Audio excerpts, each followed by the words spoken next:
esse momento de culto, de estudo, lendo aquele texto em que Jesus, ainda menino, 12 anos, estava no templo com os doutores, seus pais o procuravam, e quando o encontraram, sua mãe lhe pergunta, por que fizeste isso? E ele responde, por que me procuráveis? Não sabíeis que me cumpria estar na casa de meu pai? Jesus, já desde menino, ele valorizava a casa do Pai.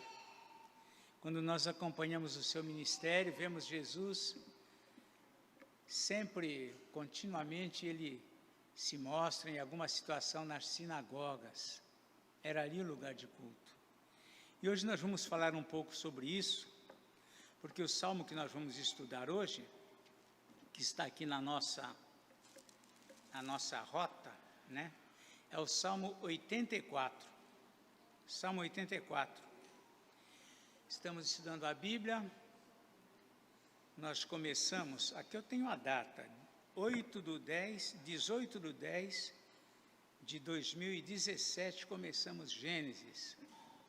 Chegamos em Salmos, 2026. E hoje é o Salmo 84. A título dado pela Sociedade Bíblica é Saudades do Templo. Mas no texto original, lá no hebraico, o título é assim, Ao mestre de canto, segundo a melodia, os lagares. Salmo dos filhos de Corá. Então nós vamos falar um pouco sobre esse contexto. Vamos ler aqui os versos 1 a 4 deste salmo. Diz o seguinte, quão amáveis são os teus tabernáculos, Senhor dos exércitos. A minha alma suspira e desfalece pelos átrios do Senhor. O meu coração e a minha carne exultam pelo Deus vivo.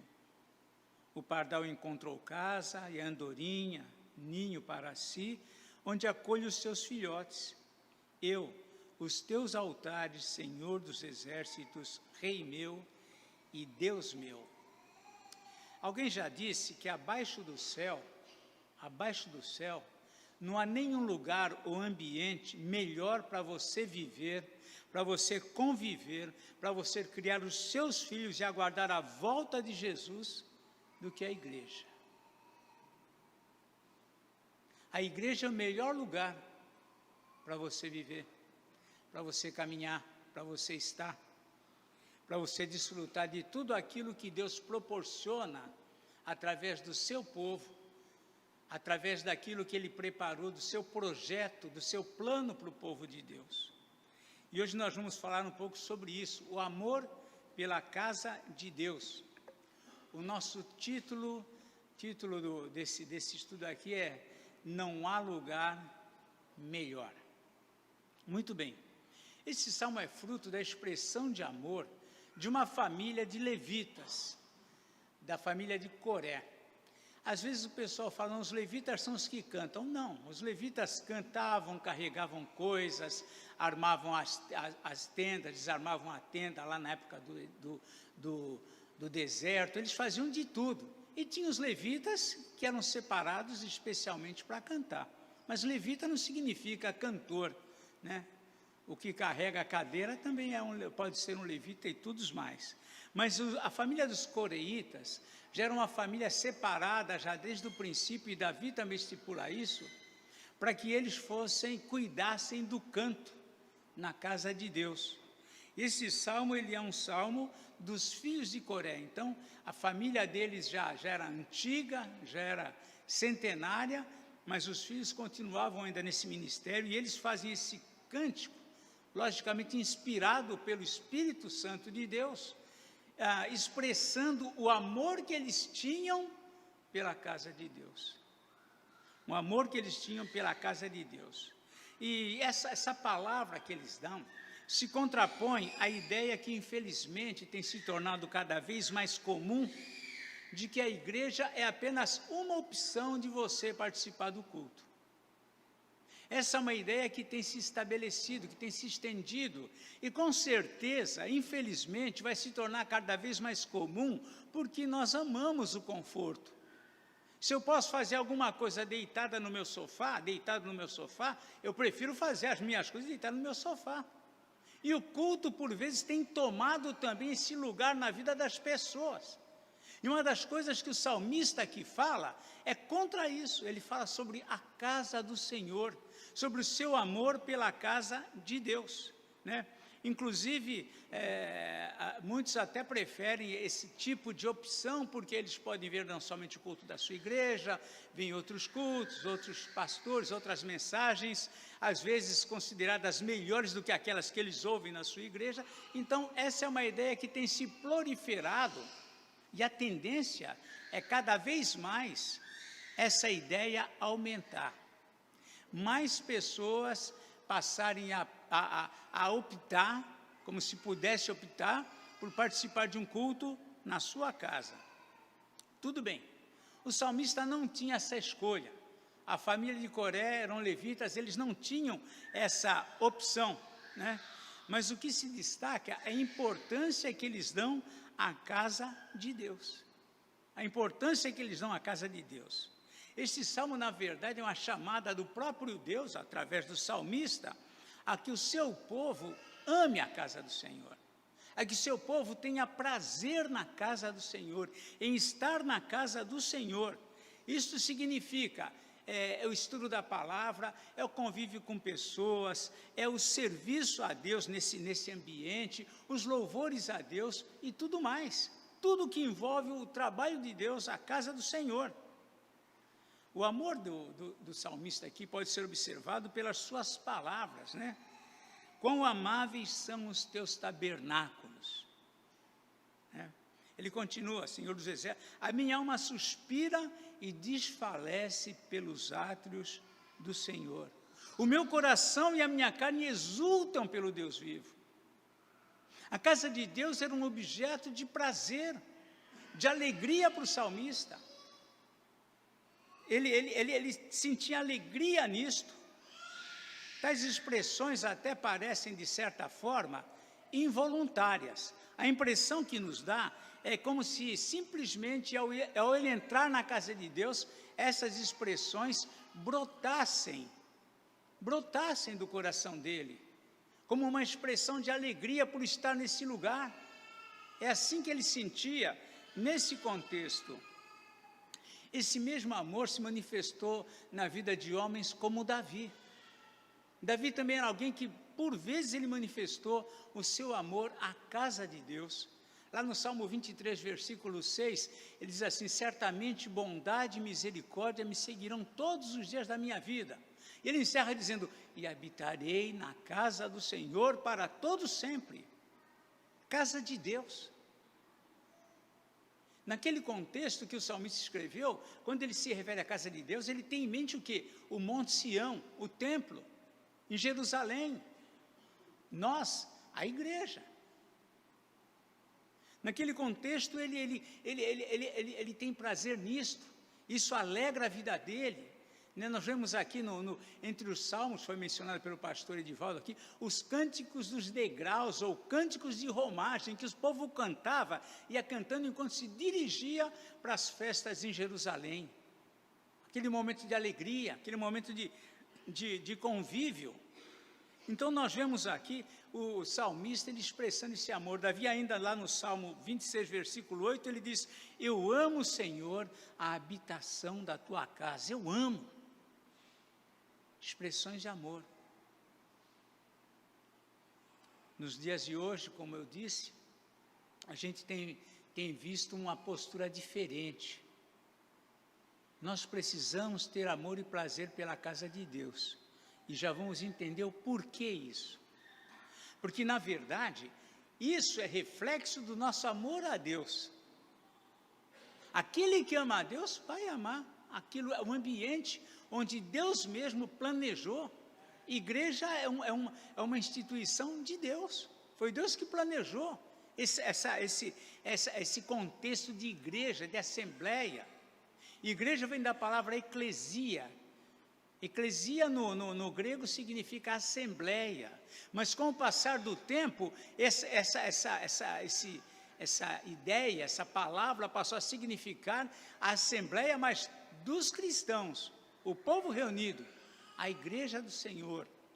Então ele expressa aqui esse amor pela casa de Deus. E esse amor pela casa de Deus que ele tinha, na verdade, era um reflexo do quê?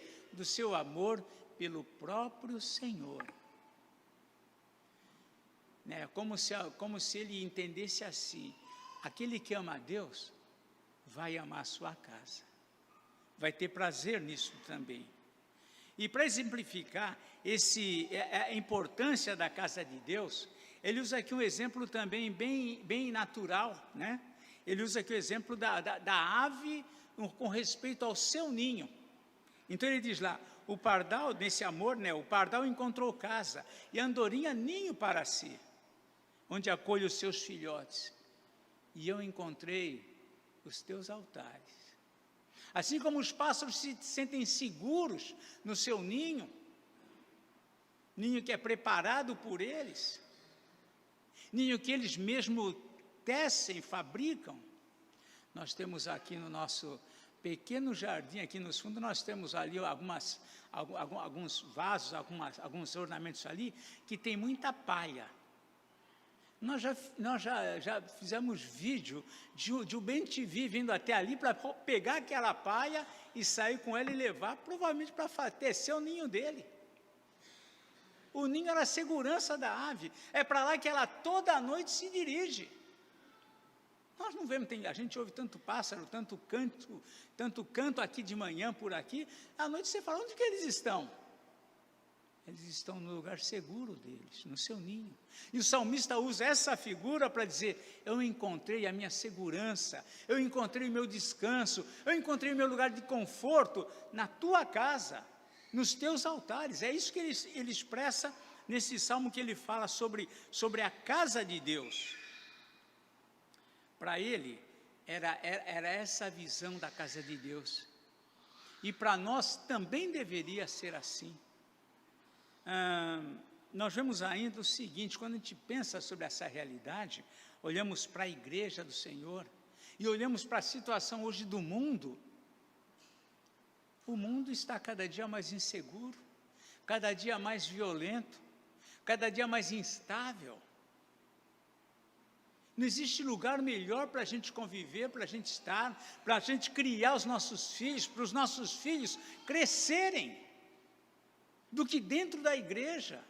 Mas não é só para eles, para nós adultos também, né? As crianças que precisam, nós adultos precisamos.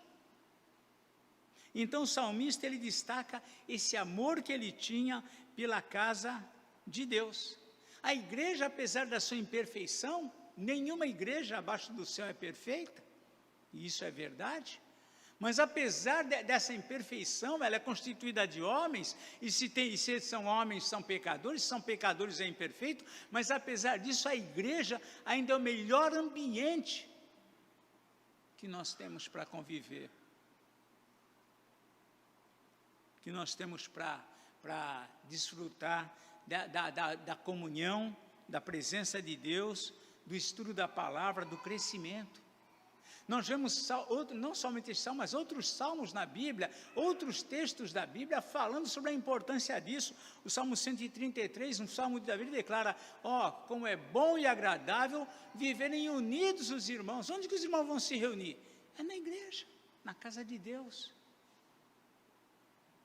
A igreja de Atos, quando estava em crescimento, em fase de crescimento, lá no Atos capítulo 2, verso 47, diz lá que Deus ia acrescentando dia a dia os que iam sendo salvos, ia juntando ali.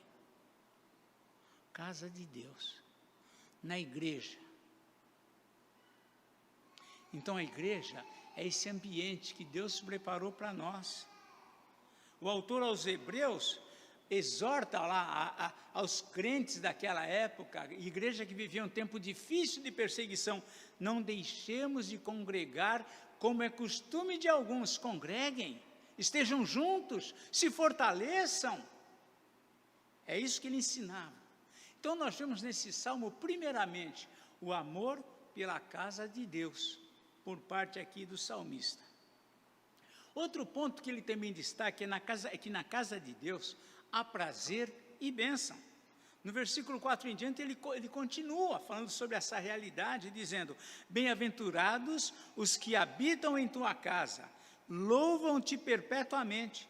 Bem-aventurado o homem cuja força está em ti, em cujo coração se encontram os caminhos aplanados, o qual, passando pelo vale árido, faz dele um manancial, de bênçãos o cobre a primeira chuva, vão indo de força em força, cada um deles aparece diante de Deus em Sião.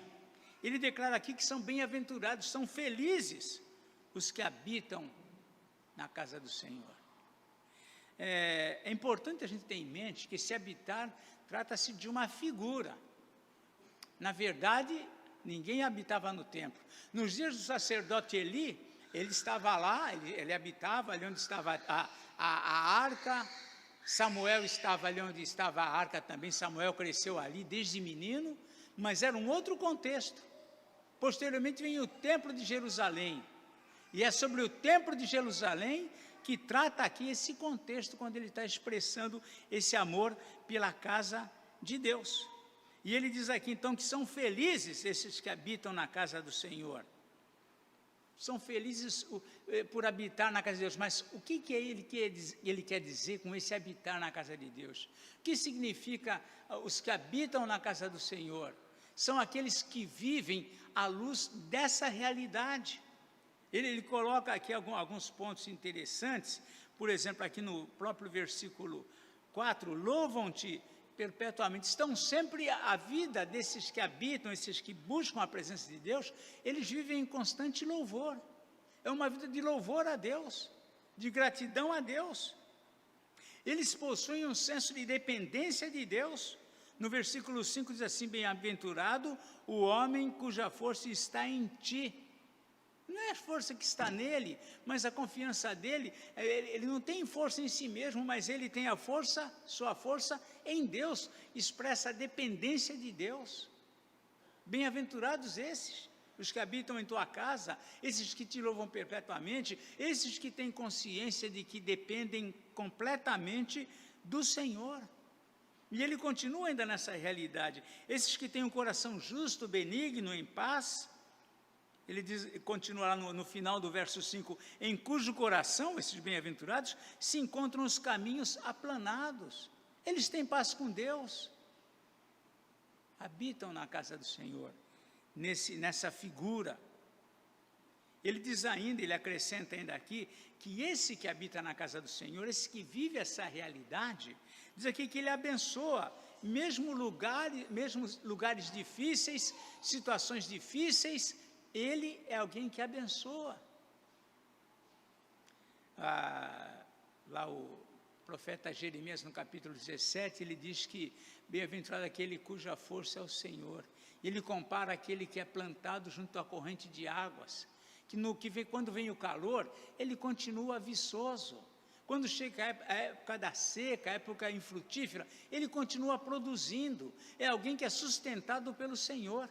Os que habitam na casa do Senhor, nesse sentido, esses que têm a casa de Deus, têm a presença de Deus como algo importante na vida deles, desfrutam isso, abençoa mesmo em lugares e situações difíceis, o qual, passando pelo vale árido, faz dele um manancial. Nós, como cristãos, vivemos em muitos ambientes. Você trabalha, você estuda, você vive num lugar onde você tem vizinhos, você mora num prédio onde passa diariamente por zeladores, você convive com pessoas. E aqui esse que habita na casa do Senhor, esse que vive essa realidade, ele passa pelo vale árido e faz dele um manancial. É alguém que abençoa onde quer que esteja, na situação que for. De bênção o cobre a primeira chuva, ou seja, pouca coisa já faz com que ele seja uma bênção, um abençoado. Não precisa vir chuva após chuva. A primeira chuva já reflete, já revela a bênção que está na vida dele. Os que amam a casa de Deus seguem sustentados também pelo Senhor.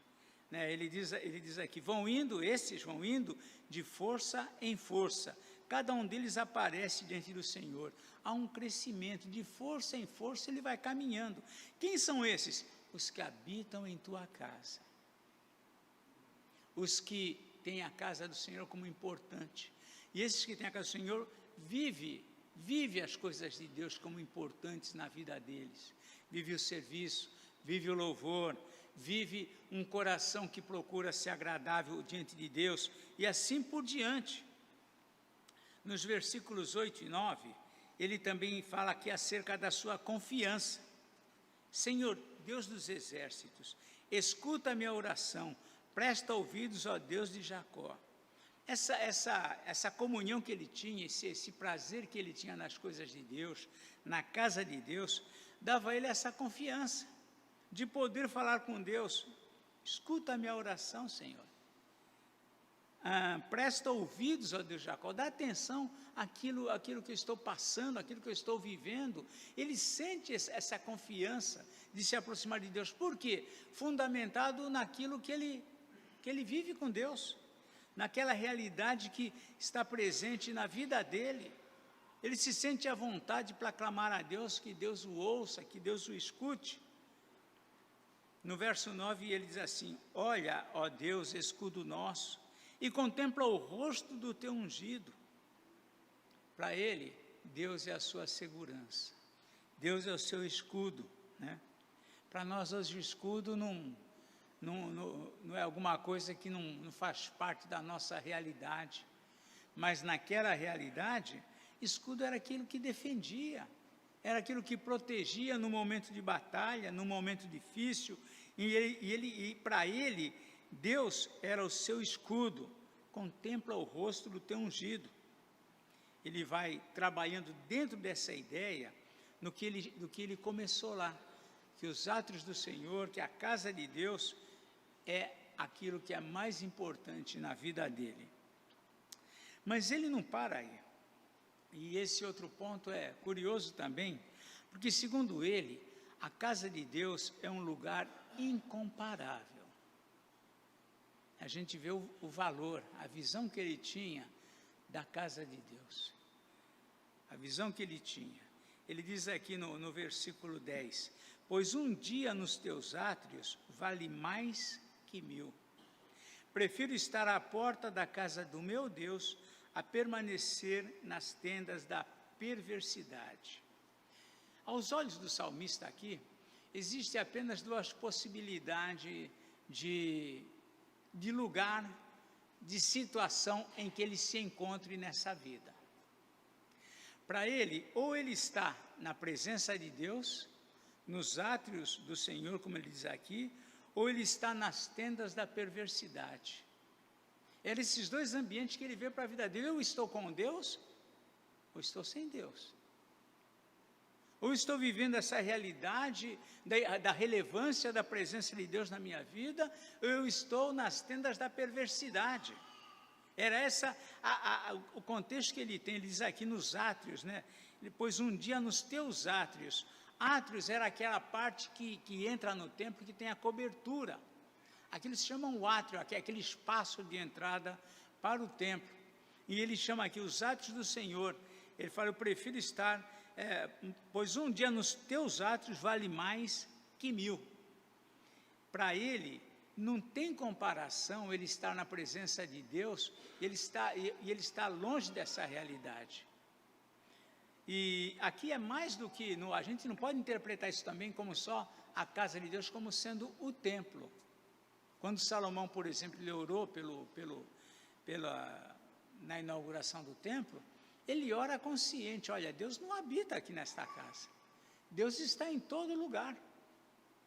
Ele tinha consciência disso. Ele não está aqui defendendo a permanência dele ali no templo, no prédio, mas ele está defendendo aqui, ele está colocando a importância da presença de Deus. E isso é o relevante para ele. Um dia nos teus átrios vale mais do que 1000. Né? E a gente, às vezes, a gente não valoriza tanto essa presença nos átrios do Senhor. E ele dizer: prefiro estar à porta da casa do meu Deus a permanecer na tenda da perversidade. Para ele, essa é uma experiência pessoal. Eu prefiro. É a maneira como ele expressa aqui. É uma posição particular dele. Um dia nos seus atos vale mais que mil, prefiro. E aqui tem um sujeito oculto, aqui o eu prefiro. Estar à porta da casa do meu Deus, a permanecer nas tendas da perversidade. Ou seja, ou eu estou com o Senhor, eu estou na tenda tenda da perversidade. É curioso que para muitos cristãos, às vezes, há um contexto intermediário. Né? Nós somos muito engenhosos. Né? Nós encontramos, a Bíblia não apresenta, mas a gente tenta achar aqui um terceiro ponto, ou seja, eu não estou nos átrios do Senhor, mas também não estou nas tendas da perversidade. É o que a gente tenta aqui se localizar, segundo a nossa ótica. E aqui o salmista, inspirado por Deus, ele coloca essas duas situações. Se eu não estou com Deus, se eu não tenho Deus, estou na perversidade. Independente da condição que eu estou vivendo, se eu não tenho Deus, essa é a minha realidade. Ou eu estou na presença de Deus, ou eu vivo na tenda da perversidade. É assim que ele coloca dessa forma. E esse é um princípio, esse princípio do intermediário, é aplicado a tudo por muitos de nós. Né? Muitos, por exemplo, às vezes, a palavra diz sim e não. Mas a gente tenta achar um meio termo aí, não, nem é o sim, nem é o não, a gente tenta achar um terceiro ponto aí. E muitas coisas da Bíblia, e muitas verdades bíblicas, a gente tenta estabelecer o nosso ponto, um terceiro ponto. Alguém certa vez aqui, alguém comentou, eu ouvi, guardei, sobre o quinto evangelho. Fala, mas peraí, só tem 4. Mas tem o quinto é aquele do Nelson. No quinto evangelho, que é o meu, tem coisas que não tem nos 4. Mas para mim, eu levo a sério. Então, às vezes, nós vamos tentando estabelecer as nossas próprias verdades,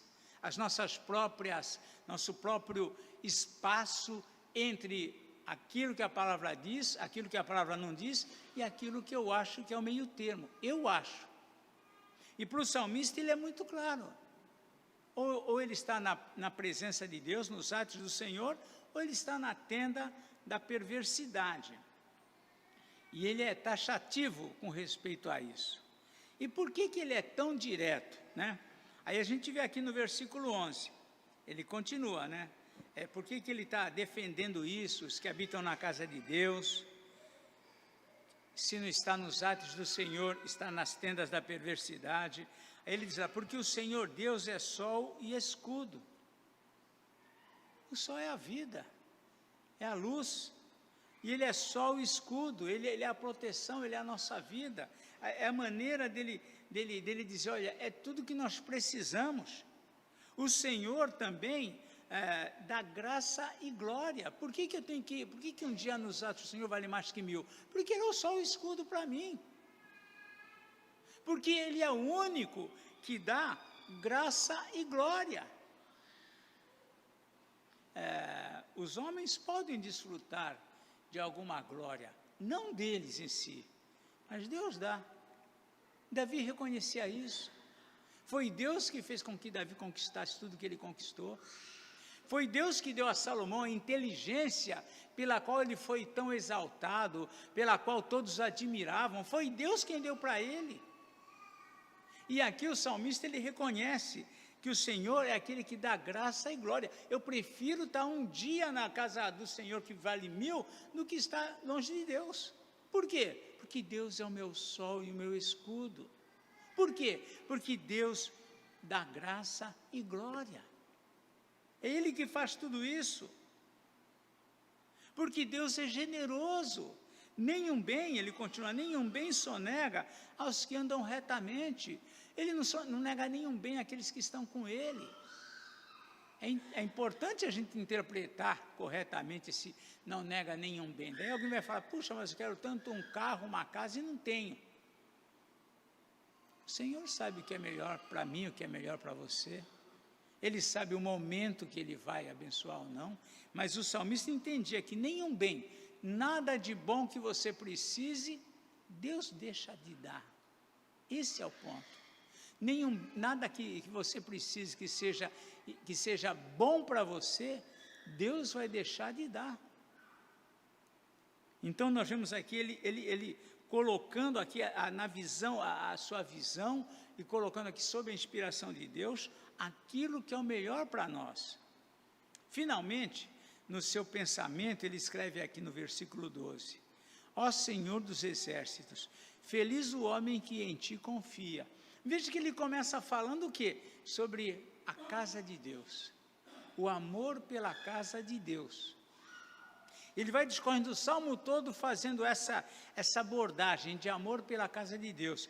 Ele encerra dizendo, feliz homem que te confia, ou seja, quem são esses que habitam dentro dessa figura da casa de Deus? Aqueles que confiam no Senhor, aqueles que descansam a sua vida em Deus, aqueles que buscam, que para eles a casa de Deus é relevante, é importante, eles têm prazer nisto. Por quê? Porque isto faz parte da vida deles. Por quê? Porque Deus tem prazer na sua casa. Então ele vê dessa forma, feliz o homem que te confia, ou seja, amar a casa de Deus traz felicidade. Traz felicidade. Se o seu filho, se sua esposa, se o seu marido, ele ama a casa de Deus, que bom! Se os nossos adolescentes amam estar aqui, para conviver, para crescer junto, para participar de uma aula na escola dominical, que bom, isso é bênção na sua vida. Feliz aqueles que amam a casa de Deus, isso traz felicidade. Vemos ainda nessa mesma ideia, que amar a casa de Deus é para aqueles que confiam nele. Por isso que ele inicia dizendo, quão amáveis são os teus tabernáculos, a minha alma suspira e desfalece pelos átrios do Senhor, o meu coração e a minha carne exultam pelo Deus vivo, e ele encerra dizendo, ó Senhor dos exércitos, feliz o homem que te confia, ou seja, esses que amam a casa de Deus, eles também expressam o quê? Essa confiança no Senhor, e ele chama de felicidade. Então, irmãos, quando lemos este salmo, é um salmo que trata dentro desse tema, amor pela casa de Deus. Para o salmista, a casa de Deus é um lugar incomparável. Eu não sei qual a sua experiência com a igreja, mas vou contar a minha. Até os 25 anos, para mim, igreja não tinha nenhum sentido. Igreja, para mim, não queria dizer nada. Eu não nasci num lar cristão, não fui ensinado a amar a igreja, não fui ensinado a ter prazer em congregar de alguma maneira, mas aos 25 anos eu conheci o Evangelho. E eu confesso para vocês que nunca eu vi lugar melhor do que a igreja. A gente até brinca aqui com os pastores que aqui a gente mora, né? Já falei para o pastor Edivaldo, traz um pijama, deixa aqui. É besteira, a gente vai para casa, daqui a pouco tem que estar aqui de volta. Mas não tem lugar melhor para a gente viver. Um dos privilégios pastorais, talvez muitos pastores não façam assim, eu creio que muitos pastores administram a igreja de uma outra forma, na sua casa, no seu escritório externo. Para mim, não há maior prazer para mim do que estar aqui. É aqui que enche meu coração. Mas Deus está em todo lugar. Eu sei que Deus está em todo lugar, eu aprendi isso, minha mente sabe isso. Mas como é bom conviver com o povo de Deus. Eu não digo isso porque eu sou pastor. Durante 12 anos, eu não era pastor. No entanto, durante 12 anos, não tinha lugar melhor para mim do que a igreja. Não tinha ambiente melhor para eu estar, para eu conviver, para eu aprender, para eu ensinar, para eu receber, para eu me doar, para eu servir, do que a igreja de Deus. Nós temos vivido uma realidade aqui, talvez a gente teria que passar por alguma situação como vivem os nossos irmãos lá em países onde eles têm que se esconder para se reunir, para valorizar. Como é bom eu poder ter um lugar para me reunir, onde eu convivo, onde eu estudo a palavra, onde eu convivo e converso com pessoas que creem no mesmo Deus que eu, que têm os mesmos valores, que convivem essa mesma realidade. A casa de Deus é um grande privilégio. E sem dúvida, o inimigo é astuto, o nosso inimigo, nosso adversário é astuto. E com certeza ele vai disseminando muito a ideia de que, olha, eu posso viver o Evangelho ficando na minha casa. É assim que ele age, você não precisa estar lá no templo todo dia. Você não precisa estar na igreja de manhã, de tarde, de noite. Para que isso? Eu creio que o Espírito não falaria isso para você. Se alguém diz isso para você, duas possibilidades. A sua carne, que diz isso para você, e o inimigo que cochicha no ouvido, olha, para quê? Nós estamos vivendo dias em que a casa de Deus tem, para muitos, não tem mais o valor que tinha. Para muitos já não é mais aquele ambiente que ele já não vive mais aquela realidade do Salmo 112. Alegrei-me, alegrei-me quando me disseram, vamos à casa do Senhor.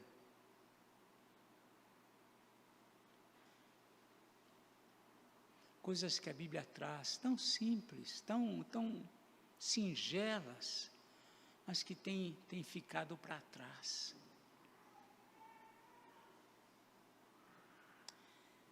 Eu creio que quando a gente se volta para a Bíblia, e aí, gente, é o ponto, é Bíblia, não é o que eu acho, não é o que eu penso, não é a minha opinião, não é o que me satisfaz, é o que a Bíblia me diz. Esse é o ponto. E o que a Bíblia diz é, não deixe de congregar, não deixe de ir para a igreja, aproveita o tempo. Pode chegar um dia que você vai querer vir, e não vai ter mais saúde para sair de casa. Talvez chegue um dia que você vai querer, eu gostaria tanto de ir para a igreja, mas eu não tenho condições. Muitos já estão vivendo essa realidade. O salmista aqui, ele fala sobre o amor que ele tinha pela casa de Deus. Quão amáveis são os teus tabernáculos, ó Senhor dos exércitos. A minha alma suspira e desfalece pelos átrios do Senhor.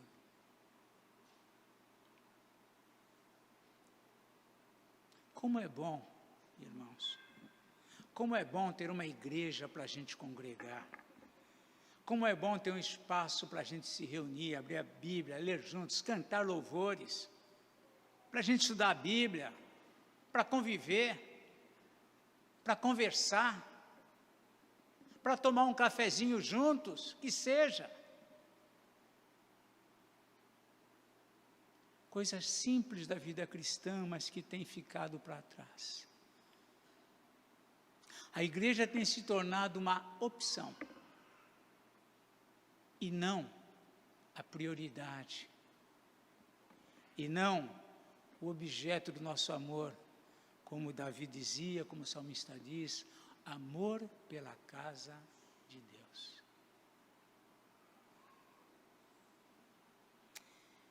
Que a gente possa avaliar, a nossa vida, considerar tantas coisas, tantos privilégios, tanta bondade de Deus, tanta bondade, tanta misericórdia, tanto privilégio, tanto amor, tanta condição que Ele nos dá, e a gente podia crescer mais, desfrutar mais, viver mais essa realidade, mas às vezes a gente não desfruta como poderia desfrutar. Então, que a palavra do salmista nesse salmo incomode a gente. Quão amáveis são os teus tabernáculos, Senhor dos Exércitos. A minha carne e meu espírito, minha alma desfalece, minha carne e meu espírito exultam pela casa de Deus. Que a gente tenha esse amor, né? Que a gente tenha esse prazer de estar na casa de Deus. Às vezes os cristãos estão entusiasmados para estar em alguma outra reunião, em algum outro lugar, em alguma outra coisa social. Mas o coração já não exulta, já não vibra, já não diz alegrei-me quando me disseram vamos à casa do Senhor. Como seria bom Deus estar trabalhando no nosso coração, na vida da igreja, a igreja se alegrar, vir para a igreja. Que bom! Isso é uma bênção muito grande, muito especial que Deus tem nos dado. E a gente precisa desfrutar e se alegrar com isso. Amém?